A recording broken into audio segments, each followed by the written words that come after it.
Sekarang akan kita ambil hadirin yang dirahmati Allah Subhanahu wa taala, tanya jawab seputar ahkamu al-jihad, hukum-hukum jihad. Yang sebelumnya kita sudah ambil tentang asy-syafa'ah. Sekarang kita ambil hukum jihad. Soalul awal, pertanyaan pertama, ma huwal jihad wa ma hiya anwa'uhu wa ghayatuhu? Apa itu jihad dan apa macam-macamnya serta apa tujuan jihad? Karena ini yang sering kita dengarkan, jihad. Bahkan yang berbuat jahat pun dari kaum muslimin dianggap kejahatan itu sebagai apa? Jihad. Maka perlu kita belajar, perlu tertuang hakikat dari jihad di dalam al-Islam. Al-jawab, al-jihad huwa dzirwatu sinamil din. Jihad adalah puncak yang tertinggi bagian agama. Wa wujubuhu muhattamun 'alal qadirin. Wajib berjihad bagi yang mampu. Dan hukum jihad ya ini adalah fardu kifayah. Hukum asal dari jihad adalah fardu apa? Kifayah. Wan naqisu anhu ma'al qudrati ala khatarin min dinih. Yang lari dari medan jihad padahal dia mampu berjihad, ini berbahaya terhadap agamanya. Jadi inilah dia gambaran jihad itu para jamaah. Pertama, dia adalah ajaran agama yang paling tinggi. Zirwatu sinam. Sinam itu punuk, pokon basanta. Unta yang paling tinggi itu namanya sinam. Jihad itu zirwatu sinamil Islam, yang bagian dari ajaran yang tinggi dalam Islam. Baik, Syekhul Islam rahimahullah ta'ala menjelaskan apa yang dimaksud dengan al-jihad. Al-jihad adalah badlul juhdi, mengeluarkan segala usaha, mengeluarkan segala tenaga. Untuk apa? Fi bulughi, untuk sampai kepada mardhatillahi azza wa jalla, apa yang diridhai oleh Allah Subhanahu wa taala, dan jauh dari apa yang dimurkai oleh Allah azza wa jalla. Ini dia definisi al-jihad sebagaimana disebut oleh Syekhul Islam rahimahullahu taala rahmatan wasi'ah. Jadi jihad ini dari kata badlul juhd, mengeluarkan tenaga, mengeluarkan usaha. Baik. Kemudian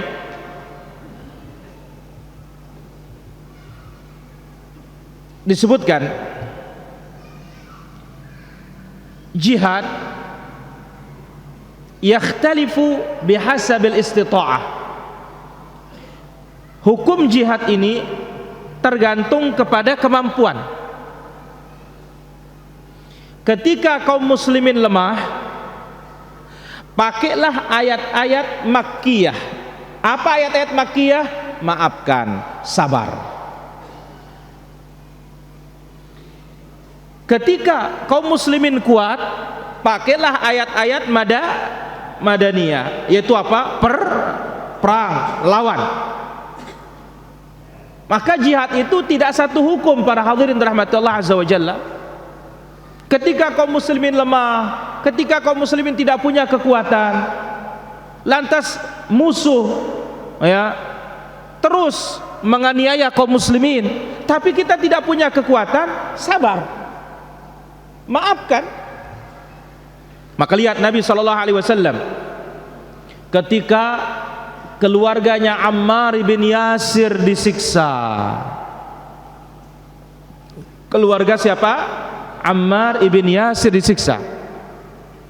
Sampai di sana atau pada peristiwa itu syahidah pertama dalam Islam, wanita yang mati syahid pertama dalam Islam. Nah, Nabi lewat, sahabatnya sedang disiksa. Coba apa kata Nabi SAW? Karena Nabi tidak punya kekuatan bersama sahabat. Apa kata Nabi? Sabran ala Yasir, fa inna mawdi'akumul jannah. Sabar kalian keluarga Yasir, tempat kalian di surga. Nggak boleh kita mengatakan lah mai angan Nabi ini. Sabar karena ya jatuh tuh disiksa molah lagu itu tapi saya sakitan ini. Tidak. Ini dia di Makkah para jamaah, karena kaum muslimin lemah, ya dia sabar. Bahkan kalau terpaksa dia harus bayar kepada orang kafir itu supaya tidak menyerang, boleh dia bayar. Dan ini bukan namanya pengecut. Ini penjelasan Syekhul Islam rahimahullah ta'ala. Jadi ayat jihad tidak ada satupun yang terhapus. Ya, di Makkah ketika tidak mampu pakai ayat Makkiyah, sabar, maafkan. Tapi ketika ada kemampuan, maka seperti di kota Madinah pakai ayat jihad, perang, lawan. Baik.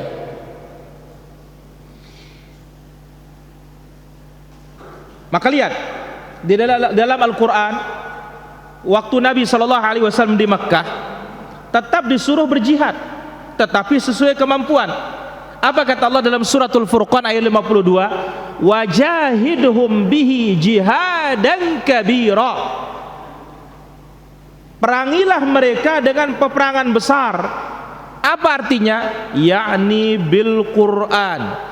Perangi mereka dengan Quran. Maka oleh karena itu para hadirin rahmatullah azza wajalla, ketika kita belajar agama ini, mempelajari Al-Quran, mempelajari hadis-hadis Nabi sallallahu alaihi wasallam, menjelaskan tauhid, menjelaskan syirik, menjelaskan sunnah, menjelaskan bid'ah, ini bagian dari apa? Jihad. Jadi Allah suruh wajahiduhum bihi jihadan kabira, lawanlah orang-orang kafir itu dengan jihad yang besar, maksudnya menggunakan Al-Quran, bukan menggunakan pedang. Maka oleh karena itu sangat penting jihad ini harus dengan ilmu, harus di atas manhaj salaf, supaya jihadnya benar, jihadnya teratur, jihadnya menggunakan dalil dan mendatangkan manfaat dari Allah Subhanahu wa taala. Sebab tanpa itu kita akan sembarangan dan serampangan, ya, menuduh yang tidak berangkat jihad kita anggap pengecut. Bahkan apa? Banci. Kenapa? Ini karena ketidaktahuan hukum-hukum jihad yang syar'i.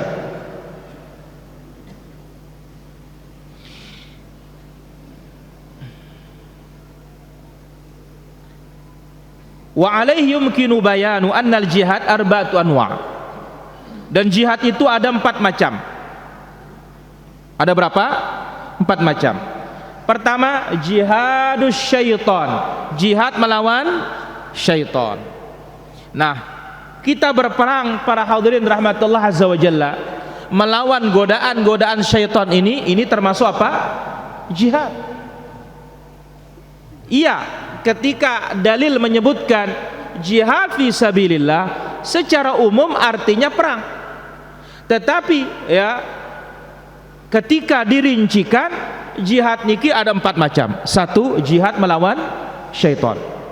Yang kedua, jihadun nafs, jihad melawan hawa nafsu.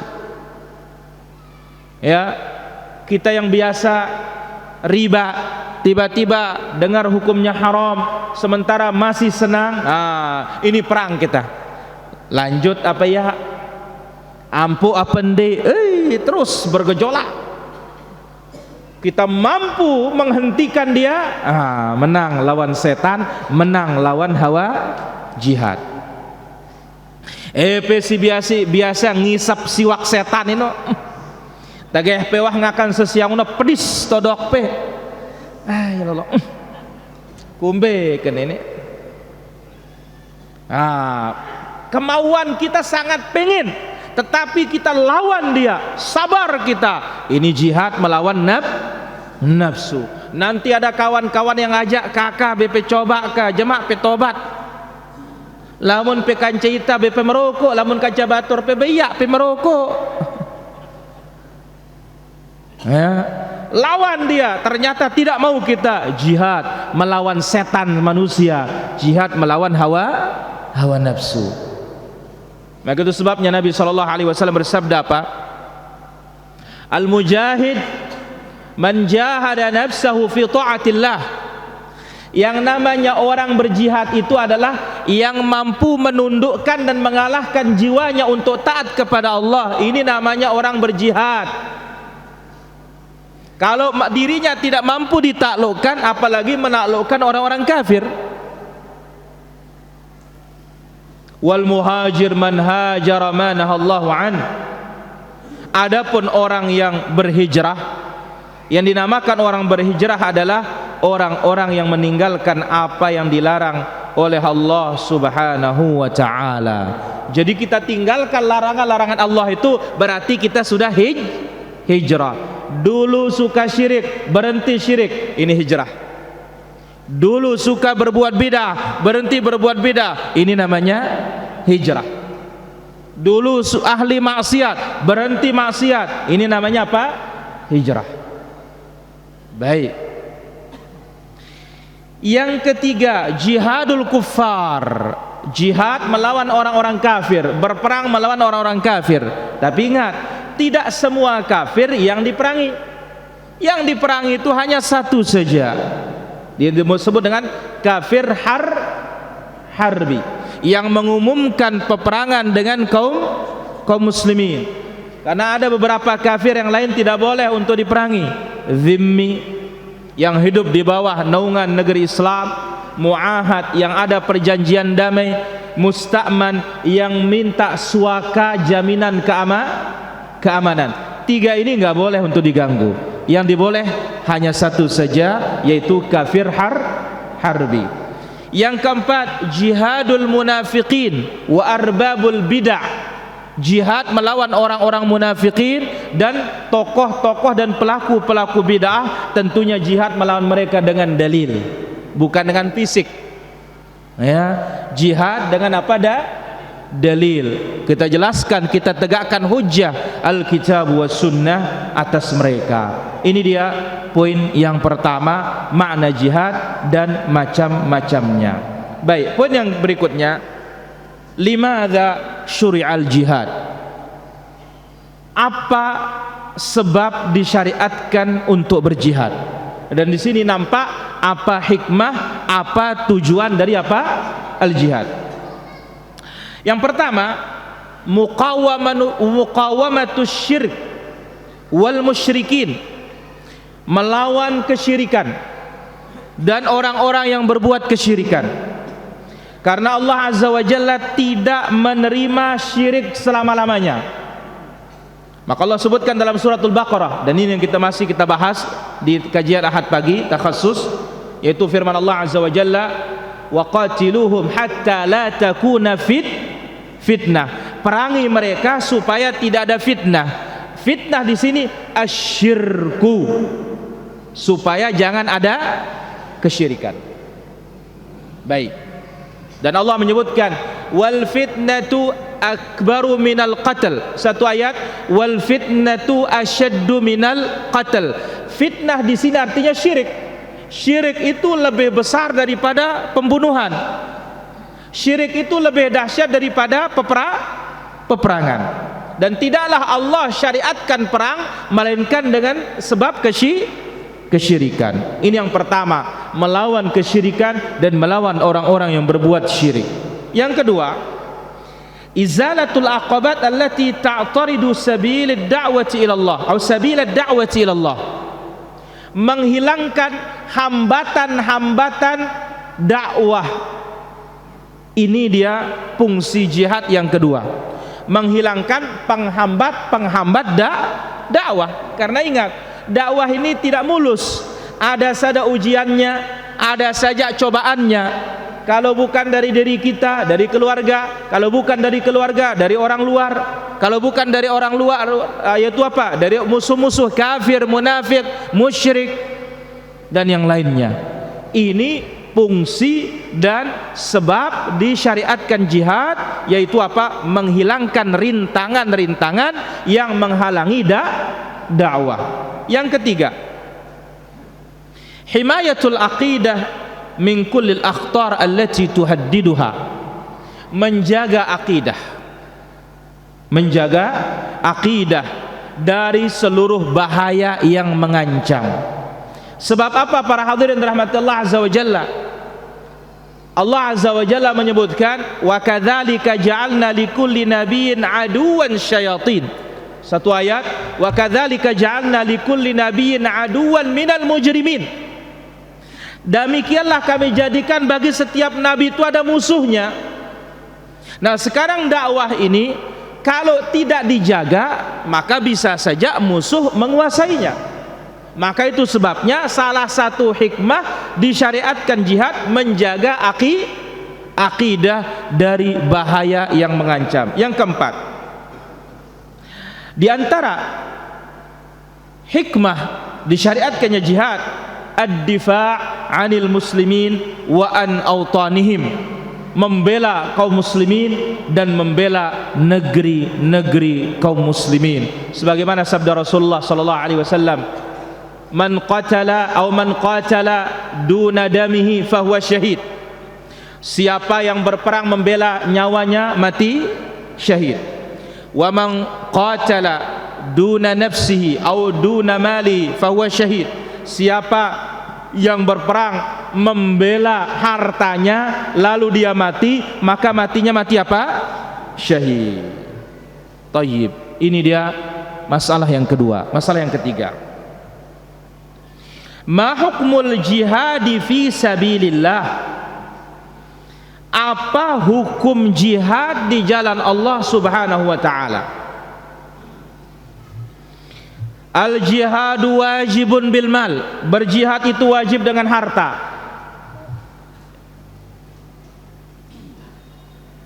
Ini yang pertama. Lihat sahabat Uthman, berapa keping emas dia infakkan mempersiapkan Jaisyul Usrah, perang masa sulit. Kemudian bagaimana Nabi sallallahu alaihi wasallam atau sebelumnya Al-Qur'an, innallaha ashtara minal mu'minin, sesungguhnya Allah azza wa jalla membeli dari orang-orang beriman. Subhanallah, Allah membeli. Apa yang dibeli oleh Allah subhanahu wa ta'ala? Yang dibeli oleh Allah anfusahum, jiwa kita. Apakah itu saja? Tidak. Wa amwalahum, harta kita. Baik. Wan nafs, berjihad wajib dengan jiwa. Wal lisan, wajib dengan lisan. Hasabal istita'ah, tapi itu semuanya bergantung kepada kemampuan. Maka itu sebabnya dikatakan hukum asal jihad melawan orang kafir itu fardu kifayah, bukan fardu ain. Kapan dia fardu ain? Satu, kalau musuh menyerang. Tapi untuk berangkat berjihad begitu saja fardu kifayah, maka perlu ada izin dari pemimpin. Baik. Kenapa dikatakan fardu kifayah bukan fardu ain?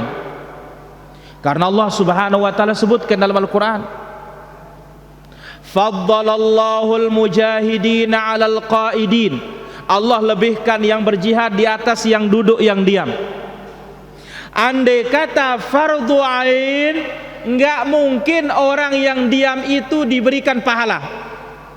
Pasti yang diam itu dikasih dosa. Jadi hukum asal jihad fardu apa? kifayah. Kapan fardu ain? Satu, kalau musuh datang menyerang. Ini namanya difa, membela diri, mempertahankan diri, keluarga, harta dan tanah air. Ini baru wajib ain. Yang kedua, kapan dia fardu ain? Kalau pemimpin menyuruh berangkat perang, misalkan wajib militer. Kalau seperti ini hukumnya apa? Fardu ain. Baik. Kenapa disebut hasabal istita'ah, tergantung kemampuan? Allah Subhanahu wa taala menyebutkan dalam surat At-Taubah ayat 41, infiru khifafan wa thiqala wajahidu bi amwalikum wa anfusikum fi sabilillah.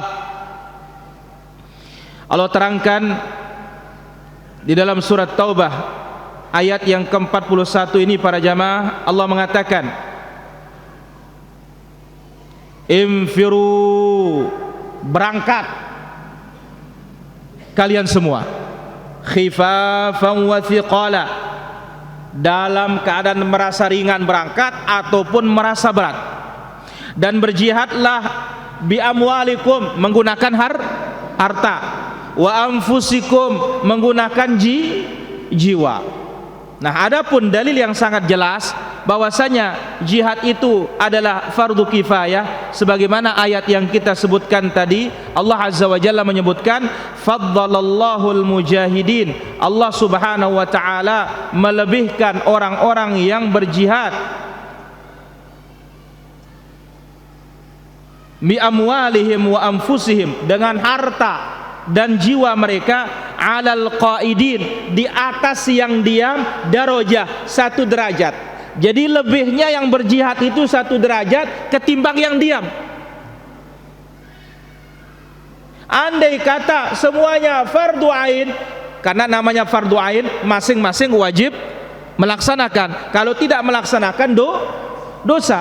Tapi ternyata di sini apa? Allah Subhanahu wa taala sebutkan la yastawil qaiduna minal mu'minin ghairu ulid darar, tidak sama orang-orang beriman yang diam selain dari yang ada uzur. Diam tidak ada uzur.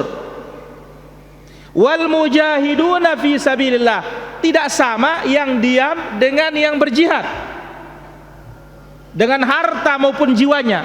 Faddalallahu al-mujahidin bi amwalihim wa anfusihim 'alal qaidina darajah. Allah lebihkan yang berjihad dengan harta, dengan jiwa, di atas yang duduk, yang diam di kampungnya, satu derajat. Jadi lebihnya yang berjihad itu satu derajat. Orang yang diam itu tidak ada dosa baginya. Maka ini menunjukkan bahwasanya hukum asal jihad itu adalah fardu kifayah, bukan fardu ain. Dia wajib ain dengan dua sebab tadi. Syekh Ibnu Utsaimin rahimahullah menambahkan 3 sebab. Pertama, pemimpin menyuruh berangkat. Yang kedua, ketika musuh menyerang. Yang ketiga, disebut oleh Syekh Ibnu Utsaimin rahimahullah, apa itu? Tidak ada yang lain yang bisa dalam bidang itu. Contoh, tidak ada yang bisa mengendarai tank tempur ini kecuali si fulan. Maka si fulan ini wajib apa? Wajib baginya jihad. Tidak ada yang bisa untuk menerbangkan pesawat tempur ini kecuali 5 orang ini saja. 5 orang ini hukumnya apa? Wajib ain. Tidak ada yang bisa sniper, penembak jarak jauh kecuali 10 orang. 10 orang ini fardu ain. Wa hakadha.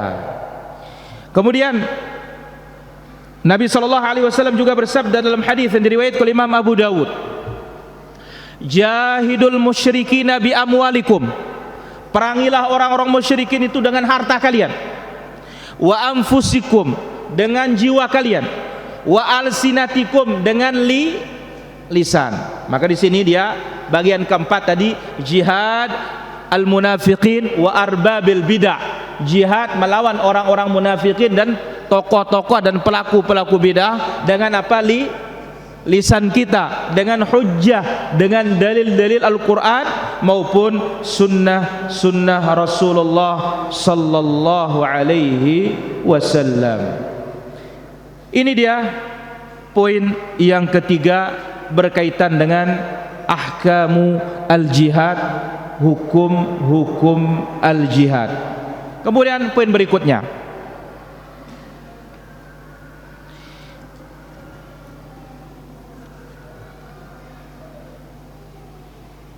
al-wala, loyalitas, kecintaan. Siapa saja yang wajib kita cintai, siapa saja yang tidak boleh kita cintai.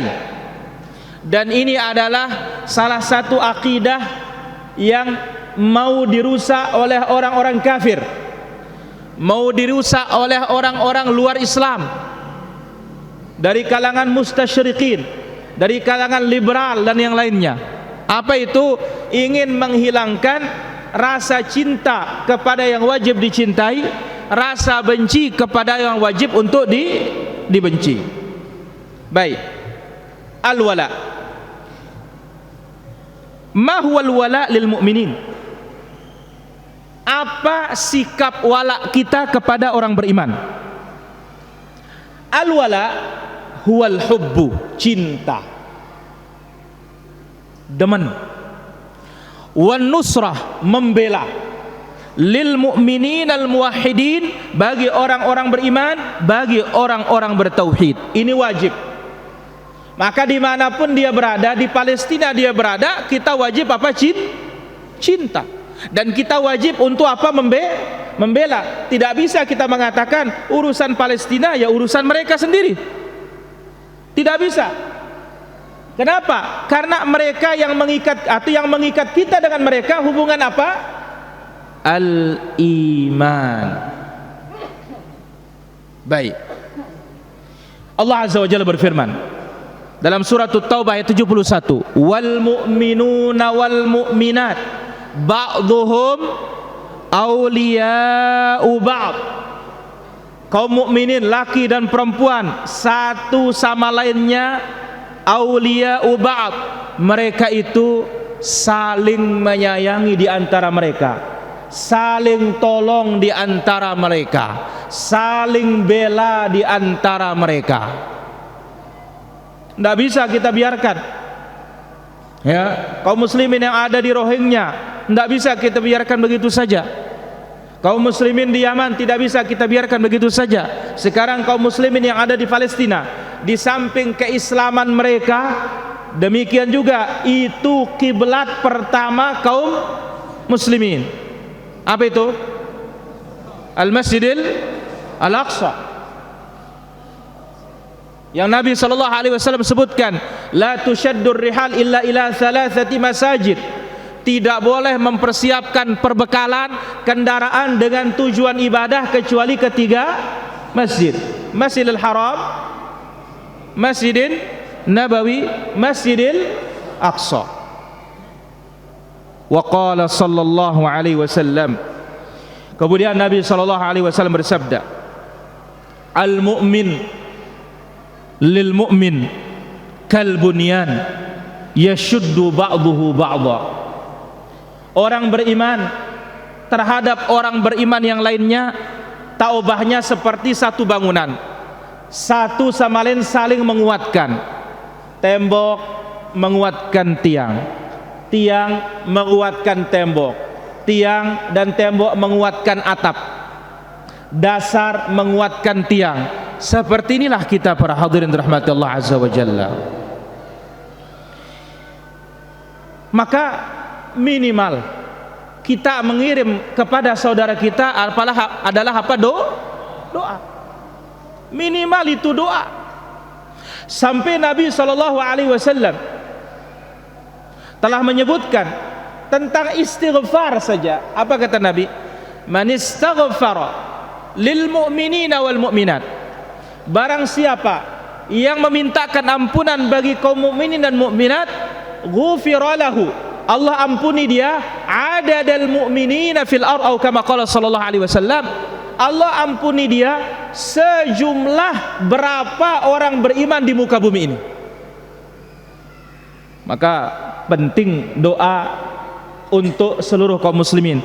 Ya, khatib hari Jumat kita ada antara azan dan iqamat, Allahumma ghfir lil mu'minina wal mu'minat wal muslimina wal muslimat al ahya'i minhum wal amwat. Seberapa jumlah orang beriman itu kita mintakan ampunan, kita mendapat ampunan sejumlah mereka. Minimal doa. Bisa kita sumbangkan harta kita. Diizinkan kita berangkat dengan fisik kita untuk membantu mereka, berangkat dengan fisik kita.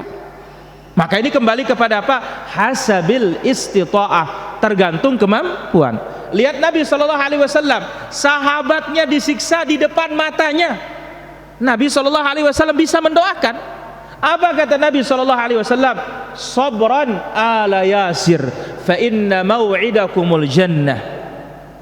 Sabran ala Yasir, fa inna maw'idakumul jannah. Sabar kalian keluarga Yasir, janji Allah untuk kalian adalah apa?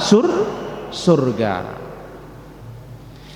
Maka para hadirin rahmati Allah azza wa jalla, wala kita, ya, wala kita, cinta kita, keberpihakan kita, kemudian pembelaan kita hanya diberikan kepada siapa? Orang-orang beriman. Tidak boleh wala berpihak membela orang-orang kafir, tidak boleh. Sama sekali tidak boleh. Karena apa? Ini bagian dari yang merusak Islam. Sebagaimana disebutkan oleh para ulama kita, salah satu pembatal keislaman muwalatul kuffar, membela, mencintai orang-orang apa? Kafir. Nasallallahu assalamatu wal afiyah. Maka Nabi sallallahu alaihi wasallam bersabda, "Authaqu 'ural iman al-hubbu fillah wal bughdhu fillah." Tali iman yang paling kuat adalah apa? Cinta karena Allah, benci karena Allah. Namun ingat para hadirin, jangan sampai salah ditafsirkan oleh musuh-musuh Islam ini ketika kita mengatakan bela orang kafir, bela orang beriman, benci orang kafir. Kebencian ini tidak mengharuskan kita untuk berbuat zalim, dan kebencian itu tidak ada keharusan harus untuk membunuh mereka. Kebencian itu tidak ada keharusan untuk memukul mereka. Kebencian itu tidak ada keharusan untuk mengusir mereka. Sebab apa? Kita diizinkan berbuat baik oleh Allah hatta kepada orang kafir. Sebagaimana dalam suratul Mumtahinah, la yanhaakumullah 'anil ladzina lam yuqatilukum fid din wa lam yukhrijukum min diyarikum an tabarruhum wa tuqsitu ilaihim innallaha yuhibbul muqsitin. La yanhaakumullah, Allah tidak melarang kalian untuk berbuat baik kepada siapa? Kepada orang-orang kafir yang tidak memerangi kalian, dan tidak mengusir kalian dari negeri kalian. Tidak dilarang oleh Allah untuk berbuat baik kepada mereka dan berlaku adil kepada mereka, karena Allah mencintai orang-orang yang berlaku adil. Jadi ya, jangan sampai ya apa yang disampaikan oleh para ulama kita berdasarkan dalil-dalil bahwasanya ya, ketika menjelaskan wala dan bara, sikap loyal, sikap benci, sikap berlepas diri, ini dianggap apa? Ini ajaran intoleran. Ya, jangan sampai ada yang berpemahaman seperti ini. Ya, inilah ya untuk menjaga akidah, untuk memisahkan antara yang hak dengan yang batil, antara orang beriman dengan orang yang tidak beriman. Saya kira demikian para hadirin rahmatullah azza wa jalla, beberapa poin saja bisa kita ambil pada kesempatan malam yang berbahagia dan mulia ini. Wallahu taala ala wa alam. Di sini ada beberapa pertanyaan. Pertama, apakah mati syahid harus berjihad perang saja? Kita katakan hukum asal mati syahid yang paling besar adalah mati di medan tempur. Maka Nabi sallallahu alaihi wasallam pernah ditanya, "Ya Rasulullah, ar-rajul yuqatilu syaja'atan war-rajul yuqatilu hamiyatan, ayyuhum fi sabilillah?" Ya Rasulullah, seorang berperang karena keberanian, ada seorang berperang karena sikap fanatisme, kesukuan, balas dendam. Yang mana yang di jalan Allah? Maka Nabi sallallahu alaihi wasallam bersabda, "Man qatala litakun kalimatullah hiyal ulya fahuwa fi sabilillah." Barang siapa yang berperang ingin mengangkat tauhid, ingin mengangkat kalimatullah, agama Allah, bukan mengangkat kelompoknya, itulah yang dikatakan mati fi sabilillah. Dan kalau bertanya macam mati syahid banyak. Nabi sallallahu alaihi wasallam bersabda, "Al-gharqa syahid," orang yang tenggelam mati syahid. "Wal hadma syahid," orang yang kena reruntuhan syahid. "Wal mabtunu syahid," orang yang sakit perut juga syahid. Tapi syahadah yang paling agung adalah mati di medan perang. Sekarang kita ini, apakah bisa kita mati syahid padahal tidak ada peperangan saat ini? Bisa. Apa syaratnya? Rasulullah sallallahu alaihi wasallam bersabda, "Man sa'alallaha asy-syahadata bisidqin ballaghahu Allahu manazil asy-syuhada wa in mata ala firashihi." Barang siapa yang minta kepada Allah mati syahid dengan jujur, nah perlu tepada laku, tepada berdoa timpa Allah subhanahu wa ta'ala, bilang salat waktu-waktu mustajab, Allah marzuqni syahadah fi sabilik, ya Allah karuniailah aku mati syahid di jalanmu. Doa seperti itu meskipun dia narak perang, ya. Maka apa kata Nabi sallallahu alaihi wasallam? Ballaghahu Allah manazil asy-syuhada. Allah sampaikan dia ke derajat orang mati syahid meskipun dia mati di atas kasurnya. Nah, ini dia. Kalau mau mendapatkan apa? Mati syahid. Minta kepada Allah dengan apa? Jujur supaya diberikan mati apa? Mati syahid. Kemudian juga masalah jihad harus ada di hati kita para hadirin untuk berjihad membela agama Allah Azza wa Jalla, sebagaimana disebut oleh Nabi sallallahu alaihi wasallam. Apa kata Nabi sallallahu alaihi wasallam? "Man mata wa lam yaghzu wa lam yuhaddits nafsahu bil ghazwi mata ala syu'batin minan nifaq." Barang siapa yang mati dia belum berperang atau belum berniat untuk berperang, ketika dia mati tanpa ada niat dan tanpa berperang, dia mati di atas bagian dari bagian kemunafikan. Wallahu ta'ala ala wa ala. Ya, halo.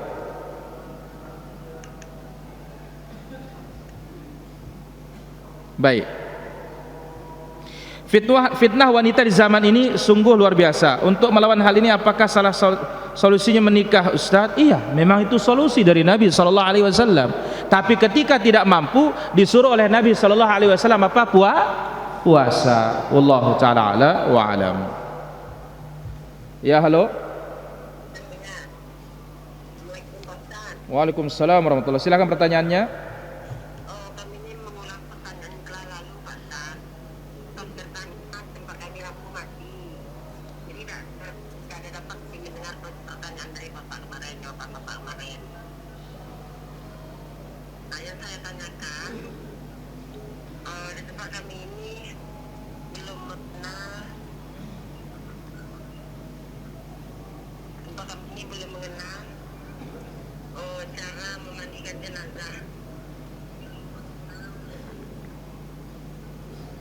Jadi di tempat kami ini orang banyak memandikan mayat, mandikan jenazah itu berwudu setelah mandi.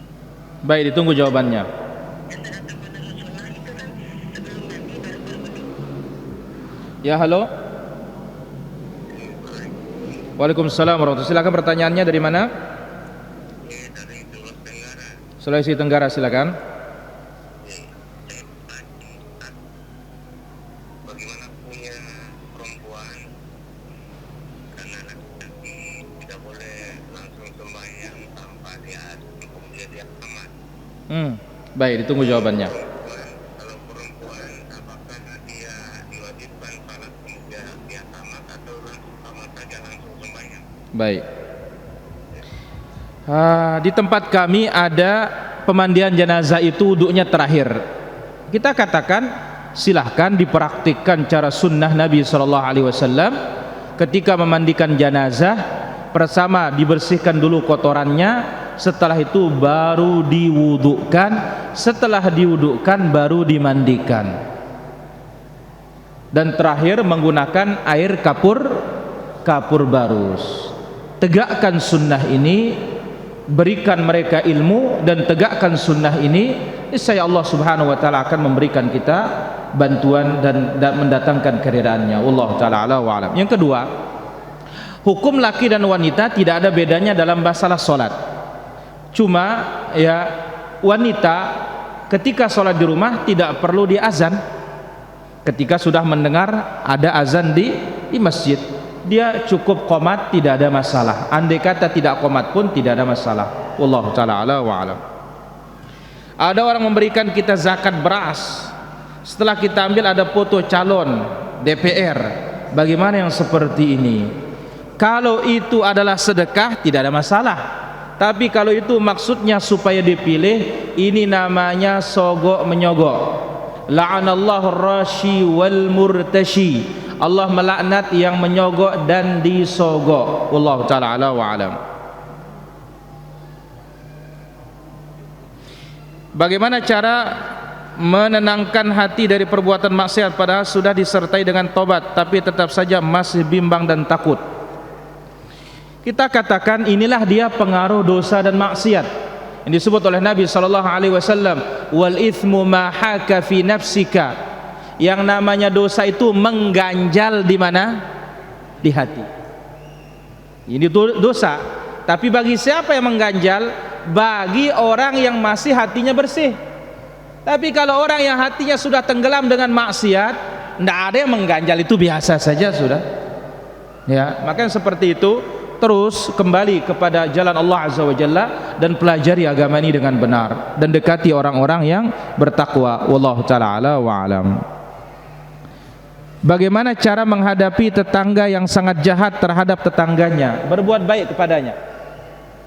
Ya, berbuat baik kepadanya sebagaimana disebut oleh Allah Azza wa Jalla dalam Al-Qur'an, fa idzal ladzi bainaka wa bainahu adawatun ka'annahu waliyyun hamim. Jadikan dia sebagai kekasih dekat.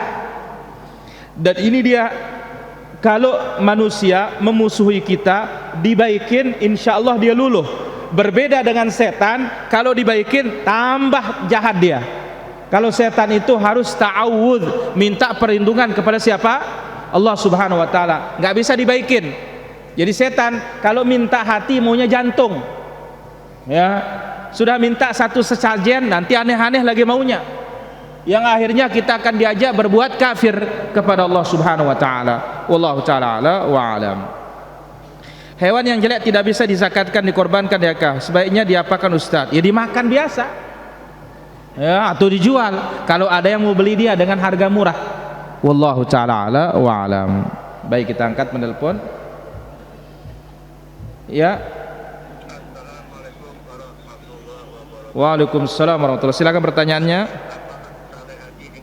Silakan dari Bengkulu. Pertanyaan pertama, Ustaz. Kalau kita pulang ke rumah, itu waktu berjamaah di masjid sudah selesai. Nah, yang lebih baik kita sholat sendirian di rumah atau kita datang ke masjid sholat sendirian di masjid? Baik. Pertanyaan kedua, ada dua orang makmum. Nah, setelah selesai dua orang makmum itu, dia meneruskan sholatnya. Mana yang lebih utama? Apakah meneruskan sendiri-sendiri atau dia membentuk jamaah berikutnya? Baik. Jadi salah satu orang gugur begitu. Pertama berkaitan dengan masalah orang telat ke masjid. Begitu di masjid sudah selesai, apa yang dilakukan? Silahkan dia ke masjid dan dia tetap pahalanya pahala jamaah meskipun telat. Kalau tidak, dia pulang ke rumahnya, dikumpulkan istri dan anaknya untuk sholat berjamaah sebagaimana Rasulullah Sallallahu Alaihi Wasallam. Kemudian yang kedua, orang yang sama-sama masbuk nggak boleh begitu salam satu jadi imam, satu jadi makmum, nggak ada itu. Masing-masing menyempurnakan sendiri.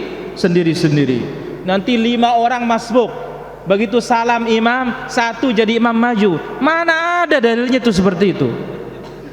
Ya. Gak ada dalil seperti itu. Ya, wallahu taala ala wa alam. Imam salat banyak bermaksiat dan masih melakukan bid'ah. Yang penting makmumnya tidak ikut maksiat. Yang penting makmumnya tidak ikut bid'ah. Kalau memang tidak ada pilihan. Karena apa? Al-Imam Al-Hasan Al-Basri rahimahullah berkata, "Shallu wa alaihi bid'atuhu." Salatlah kalian, bagi dia bid'ahnya, bagi kalian sunnah kalian. Wallahu taala ala wa alam. Silakan, ada pertanyaan? Ya.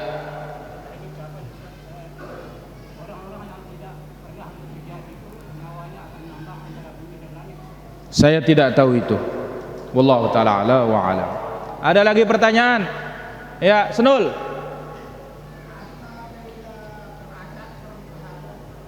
Darajah itu tingkatan naik ke surga.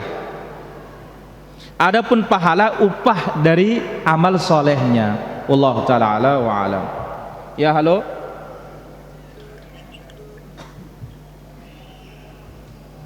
Ya. Halo. Halo, assalamualaikum. Waalaikumsalam warahmatullahi wabarakatuh. Silakan pertanyaannya. Pertanyaannya gini, Pak. Misalnya itu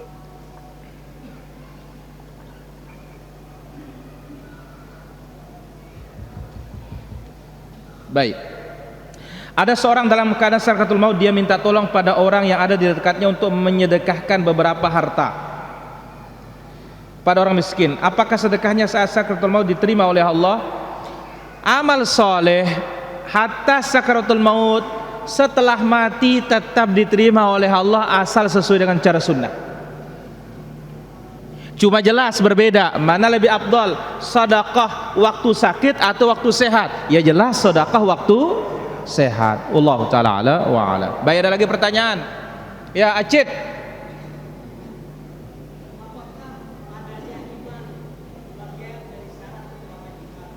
Apa?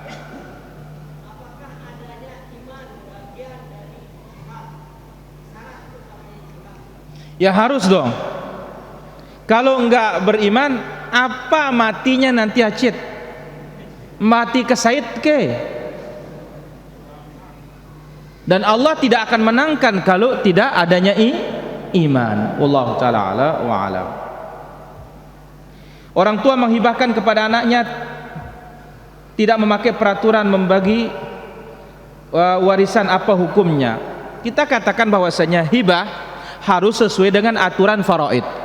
Kalau tidak sesuai maka itu tidak sah dan tidak diterima oleh Rasulullah sallallahu alaihi wasallam, sebagaimana hadis atau kisah Bashir yang menghadiahkan kepada Nu'man budak. Hanya Nu'man dikasih, anak yang lain tidak dikasih, maka Nabi sallallahu alaihi wasallam menolak pemberian itu. Wallahu taala ala wa ala. Ada lagi pertanyaan?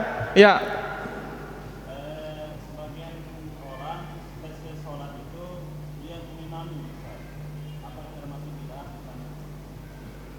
Pertama, kalau sudah ada imam rawatib, imam tetap, jangan ada jamaah kedua kecuali ada izin dari imam tetap. Sebab apa? Kisah di zaman Nabi SAW, Nabi mengatakan, man yatasaddaq ala hadza, siapa mau menyedekahinya, bukan langsung membuat dirinya jadi imam. Beda halnya kasusnya, dia sholat sunnah, tiba-tiba ada yang menjadikannya menjadi imam. Kalau ini tidak ada masalah. Wallahu ta'ala ala wa alam. Benarkah ada dalil menyatakan ikutilah ulama yang dibenci pemerintah? Tidak ada dalilnya itu. Wallahu ta'ala ala wa alam. Apakah kafir harbi masih di zaman sekarang? Sampai hari kiamat masih ada kafir harbi. Ya, wallahu ta'ala ala wa alam. Ada lagi? Ya.